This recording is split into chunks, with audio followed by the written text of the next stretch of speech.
Southern and Prairie View both need some help in order to win the SWAC West, but their showdown this week is the main event of the evening. Oh, yeah, it's Locked On HBCU. Play my music. You are Locked On HBCU, your daily podcast covering HBCU sports. Part of the Locked On Podcast Network, your team every day.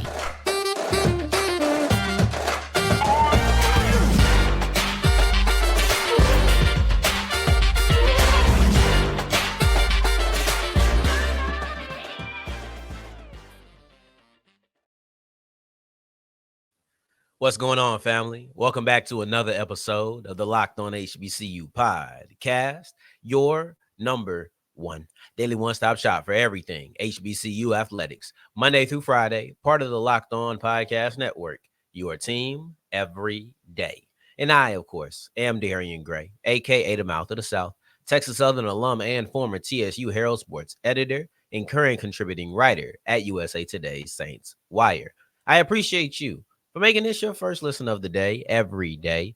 And remember, just because the mic cuts off does not mean that the journey is over. It just means it's time to follow me on Twitter at South Exclusives. Starts with an S and ends with an S. Today's episode is brought to you by Prize Picks. Go to prizepicks.com/lockedoncollege. Use the code LOCKEDONCollege, and your first deposit will be matched up to $100. Prize Picks, daily fantasy sports made easy. We have our games to watch, not our quite game of the week. We have our games to watch, and we have 4 of them things, but we got 3 segments. So we'll wrap it up with the CIAA and SIAC championships put together. Prior to that, we'll look at Morgan State versus South Carolina State and why that is an important matchup. And it's kind of understated. But one that is not understated is the main event of the evening on Saturday, and that is Southern versus Prairie View, because in this matchup, both teams will be fighting for their lives. And I know it's not Alcorn is the team that has the lead. Alcorn is the team that doesn't need anybody to help them. Prairie View and Southern both need some things to happen in addition to them winning.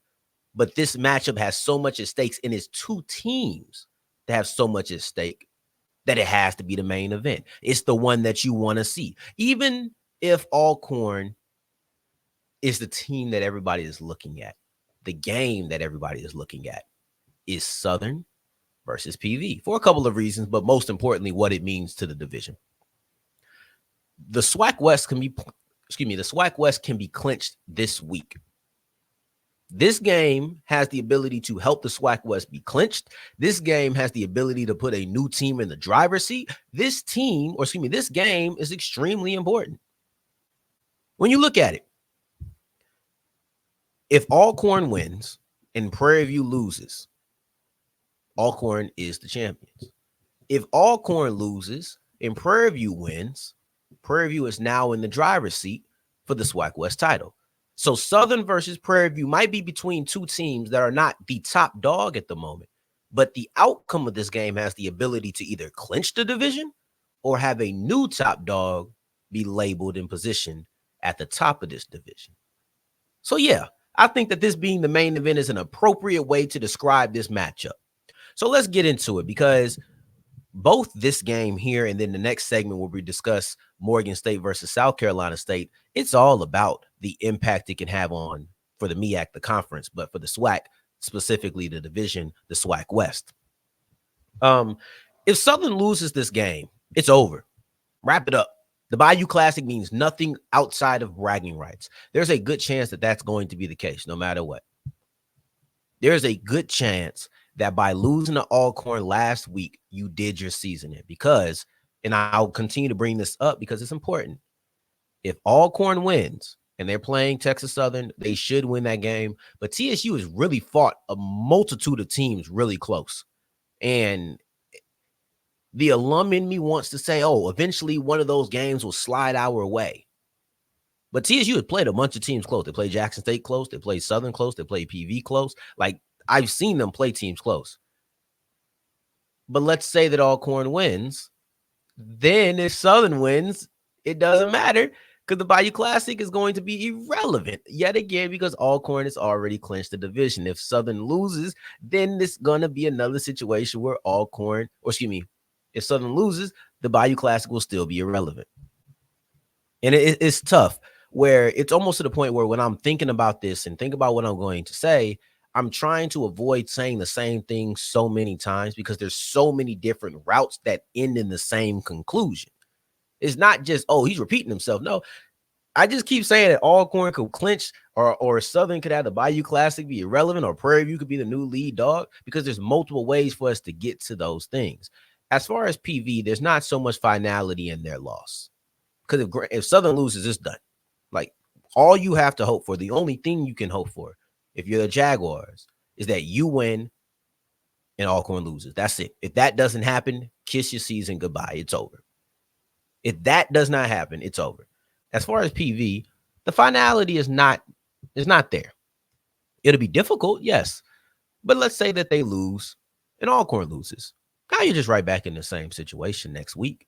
Now you're in the same situation hoping that Alcorn loses to Jackson State and then you win your final game. So as far as Southern, you lose, you're done. PV, if you lose, you could have some things happen to where you're still alive in this thing. This is a big time matchup. This is a big time matchup, and I'll give you the storyline, or no, I'll give you the matchup instead. The matchup, because I was going to have the storyline of Dooley, but instead I'll go with this matchup that I looked at. And it's the pass defense of Prairie View that ranks second to worst in the SWAC. Last week, Southern went against the second to best pass defense in the SWAC.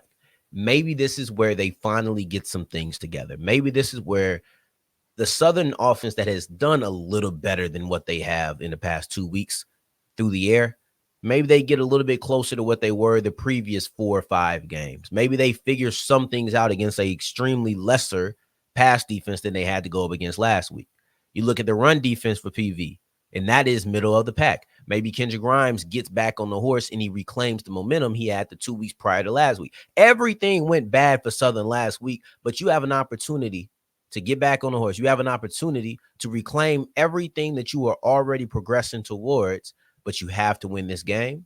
And that matchup between the PV defense and the Southern offense is the one that I'm looking at. Good guys. I'm excited for this game. I wanted to make it I wish I could have made it the game of the week. That's how excited I am about it.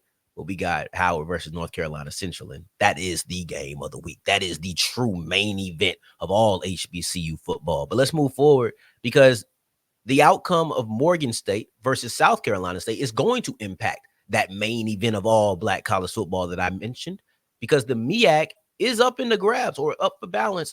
Up for balance. I said in the balance. I said in the grabs and up for balance.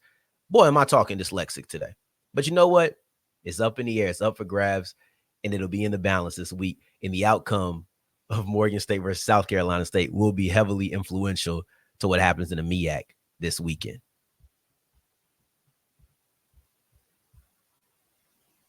Today's episode is brought to you by Jace Medical. And you can never predict the unexpected.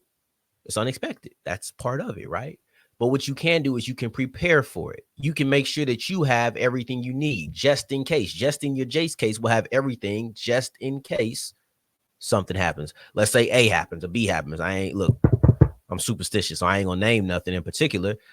But who knows? It could be something I'm not even thinking about. But the Jace case with the 5 medications that is prepared for over 50 emergencies is going to make sure that I have everything that I need, no matter if I thought this would happen or not. And the beautiful thing about the Jace case is they allow you to add extra medications on now. So you can kind of customize after you get the base 5, you can customize 6 and whatnot to get what you feel like you might need, but isn't in the case already. So all you have to do is go to jacemedical.com and you're going to use the code LOCKEDONCollege. So when you use the code LOCKEDONCollege, you get $20 off your first purchase. Don't be reactive, be proactive, and go to Jace Medical and get yourself a Jace case right now. As we continue rolling on today's episode of Locked On HBCU, I appreciate you for making this your first listen of the day every day. And remember, tomorrow we have our Friday episode, but we also have our college football kickoff live which is going to be from 10 a.m. Central Time to 11 live on the Locked On HBCU YouTube page. After that, it will be stored here forever and ever and ever and ever on the Locked On HBCU YouTube page. And it'll also be on the Locked On HBCU audio page. Excuse me. So make sure that you are being a more informed college football fan. But I feel as if Morgan State versus South Carolina State has a tad bit of an understated importance. I feel as if this game, it'll be looked over, but it could potentially mean a lot. The MEAC is, as we said before, it is up in the balance and it is on the grabs or whatever the heck I said, just butchering the cliches. But in all seriousness, it is up for grabs. And I think that we have to not only look at the Howard versus North Carolina Central game, we also have to look at the games that are impacted by the outcome of that Howard North Carolina Central game. So just so we're clear, if North Carolina Central wins on Saturday, this game does become irrelevant as far as the MEAC goes. It just becomes two teams facing off against each other and seeing who's the best. That's if North Carolina Central wins. But if Howard wins, this game remains important. You have two teams who have both lost to North Carolina Central already. You have two teams, one of which has faced Howard and has beaten Howard, and you have one team that ends their season against Howard. Once again, I just want to make sure that everybody understands what is up for grabs, what is on the stake, or done with cliches. Cliches are finished. Cliches are finished. I want everybody to understand the importance of this game. Howard wins, which is a realistic possibility. It's a realistic possibility. I still favor North Carolina Central, but Howard winning could happen. And now you're looking at South Carolina State as potentially your next MEAC champions. You're looking at Morgan State as a team that's fighting and crawling to be your next potential MEAC champions. And that's a big deal for a team that's led by a second-year head coach and having a turnaround. And then also I'm looking at this game and the outcome of Howard versus Central, and I'm saying, what about Todd Smith? Is Todd Smith going to have the red shirt? That's something we looked at on yesterday's episode. So make sure you go check that out as well. It was just the day before. It's segment 2, so it's around this same time frame. All of these things come from the outcome here. Now let's look at the potential scenarios, because we're not even going to break down this game as far as team versus team. We're going to look at what the win means for each of these. And let's start off with Morgan State, because Morgan State, they're in a really difficult position to where they've lost to North Carolina Central, and they haven't played Howard. So let's say that Howard defeats North Carolina Central. We're going to operate with that ideology for the rest of this, because that's the only way any of this even matters. So let's just operate with the mindset that Howard was victorious this upcoming Saturday. Morgan State would then have to face Howard the following week and potentially give Howard a second loss. If you don't give Howard a second loss, then you're going to have a second loss, and you're not going to be able to win the MEAC with 2 in that situation. Howard already is above you with 1. You're done. If you beat Howard and give them a second loss, more likely than not, you are going to be tied with North Carolina Central. North Carolina Central beat you. You would be done. It's a very tough premise. It's kind of a situation where it's a lose-lose, but you clearly have to come out and win these games and hope that everything falls in place. Because if Central does lose the second week of the season, or the last week of the season in their second game of the season, then you would make it. If you win out and Central loses out, you're in. But that's a very difficult task, because that is the worst case scenario for the Eagles. But I also don't believe it's the worst case likely scenario. Realistically speaking, I do not see them losing the last 2 games. I just don't. I could see them losing to Howard. To me, that is the most likely worst case scenario. And sometimes we have to marry the two when talking for real. We got to be realistic with our worst case scenarios when trying to, I have to be that way. Forget what you got to do. I got to be that way. But South Carolina State doesn't need that. South Carolina State does not need this absolute worst case scenario. I don't know what the 3-way tie rules would be, but they have an opportunity to have a 3-way tie, and you wouldn't immediately lose out. Yes, you lost to Central, but because you've already beat Howard and you are Howard's 1 loss, if Howard ends the season with 1 loss, meaning they beat Central, South Carolina State ends the season with 1 loss, meaning that they beat out the rest of their opponents. And let's say Central ends the season with 1 loss, meaning they lost to Howard and then won the next game. Now you're in a 3-way tie with 3 teams who have beaten each other, and now you have to go deeper for the ties. And I'm not saying who would win that. I haven't looked at it all, but that's a scenario that I'll approach when I get there. But now I'm not looking at any 3-way ties because Central versus Howard is still on the horizon. I'm not looking at nothing else. I'm looking at Central winning this game. That's what I'm looking at. But if I'm South Carolina State, I'm trying to end the season with 1 loss and have Howard end the season with 1 loss and figure everything else out after that. Right? Well, let's move forward to 2 teams who have already, or excuse me, 4 teams, because we have 2 games to break down in the last segment. And that's 4 teams that have already closed out their season, their regular season, and they're looking to be a conference champion in the SIAC and the CIAA as we continue with Locked On HBCU. Today's episode is brought to you by Prize Picks, and Prize Picks is daily fantasy sports made easy. All you have to do is have an entry with 2 to 6 players. And when I tell you, my friends and I, we have a group chat based on fantasy, and this guy must have sent 5 of his freaking Prize Picks entries into the group chat and said, this is what I think I'm doing. This is slowly turned into a Prize Picks group chat. So I guess I'm in a Prize Picks group chat. And if it's on a Tuesday, then you're looking at the Taco Tuesday options that they have on Prize Picks. You can have 2 to 6 players. You pick more or less. Do you think they're going to have more points or less assists? Do you think they have more touchdowns or less yards than they are projected to have? And if you get all of those things right with the flex pay, you're going to be a winner.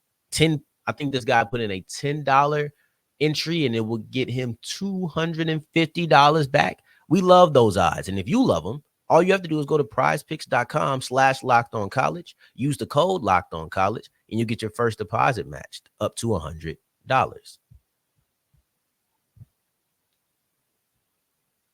As we're wrapping up today's episode of Locked On HBCU, I appreciate you for making this your first listen of the day, every day, making it all the way to segment 3, and I thank you 2 times for that. Now, the SIAC and the CIAA championship games will be going down on Sunday. This is championship season, and I want to look at them because these matchups are the ones that I was looking for. Not precisely the one I'm looking for, but speaking on the SIAC, but it's good enough for me because it's the same ideology of something fresh.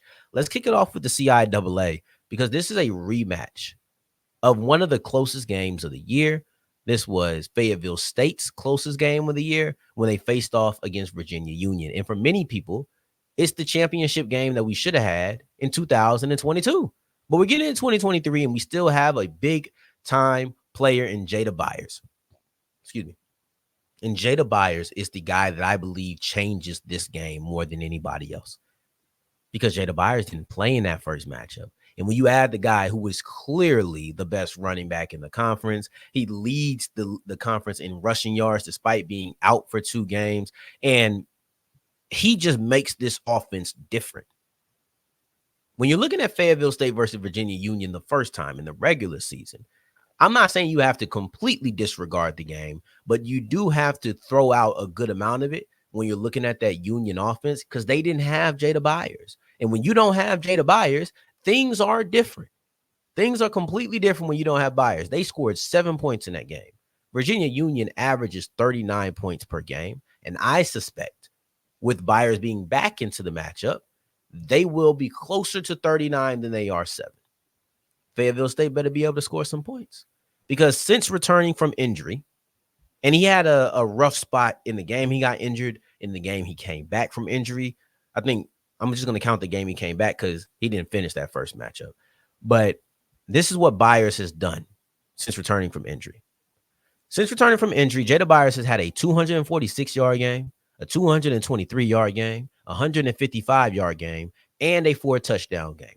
Those are 4 different really impressive games. So when I'm looking at Fayetteville State versus Virginia Union, I'm not basing too much off of that first game because Union didn't have their best player. And when you have your best player back, this is a completely different matchup, and I'm excited to see it in a CIAA championship game. Now I look over, and I'm looking at the SIAC. I'm looking at the SIAC, and you have Albany State versus Benedict College. Who didn't expect Benedict College to be here after about a month in the season, where they're just absolutely shellacking people, where they're absolutely dominating opponents? They're not playing close games. I wanted one thing, or I wanted two things out of the SIAC championship game. I either wanted to see Benedict College, who we knew was going to be in there going into the last week. I either wanted to see Benedict College versus Miles, who was the only team to play them close. I think they might have been the only team to be within 20 points of them at the end of the game. And they were within 3, if I'm not mistaken, I think it was 27-24. I either wanted to see Benedict College versus Miles, or I wanted to see Benedict College versus a team I hadn't seen them face before. Now, while I couldn't have got the former, I did get the latter, and I'm happy about that. So we have BC versus Albany State. They haven't played each other yet. Albany State, and typically we big up Benedict. We do. Y'all know how we get down here. But instead of doing that this time, because we praised them enough, we said that they're dominant enough, we even said it today. Let's look at Albany State, because what they have done is impressive to me. Under the first-year coach, Quinn Gray Sr., they made it to the championship game, and that's the feat that's so impressive. I almost want to claim him as my cousin, even though I've never met the man personally. So go ahead now, cousin. Go ahead, family. Because for you to be able to come in, and I'm not saying you were working with scraps. I'm not saying that you were dealt a raw deal and you turned it into a gourmet meal or anything. I'm just saying that you're a first-year head coach in a competitive conference, and you were able to make it to the championship game in the first year. That deserves to be credited. You have the second-ranked defense, and I would be interested to see if Benedict College could get into a defensive matchup, because that hasn't happened yet. They have not been in a defensive matchup. I think that 27 points that they scored against Miles that I referenced earlier was their lowest output of the year. They score points. It'll be interesting to see if the second best defense in the conference can stop them from scoring points. That's all I want to know. That's all I want to see. Because Benedict College has been dominant all year, where they continue that stretch against an opponent they haven't seen yet this year, and an opponent that has a really good defense. Well, we see them dominate the same way Benedict dominate, the same way that we have, where things be a little bit different. So we have our CIAA, we have our SIAC. Both are in the championship game. Fayetteville State, Virginia Union, Benedict College, Albany State. These are our games to watch. Those in addition to Morgan State versus South Carolina State, which is an understated important game in the MEAC, and then also in the SWAC, the main event of that conference, Southern versus Prairie View, that has major ramifications on the SWAC West and who will be representing the division in the SWAC championship game. On tomorrow, we'll have our main event of Black college football, which is, so essentially Prairie View versus Prairie View versus Southern is like the co-main event when it comes to all Black college football. It's the main event of their section, but it's the co-main event, only second to the potential MEAC championship game, which is Howard versus North Carolina Central, November 11th, Saturday. I cannot wait. So tomorrow, until then, until the next time that we hear each other, family, take care. Stay blessed. Peace.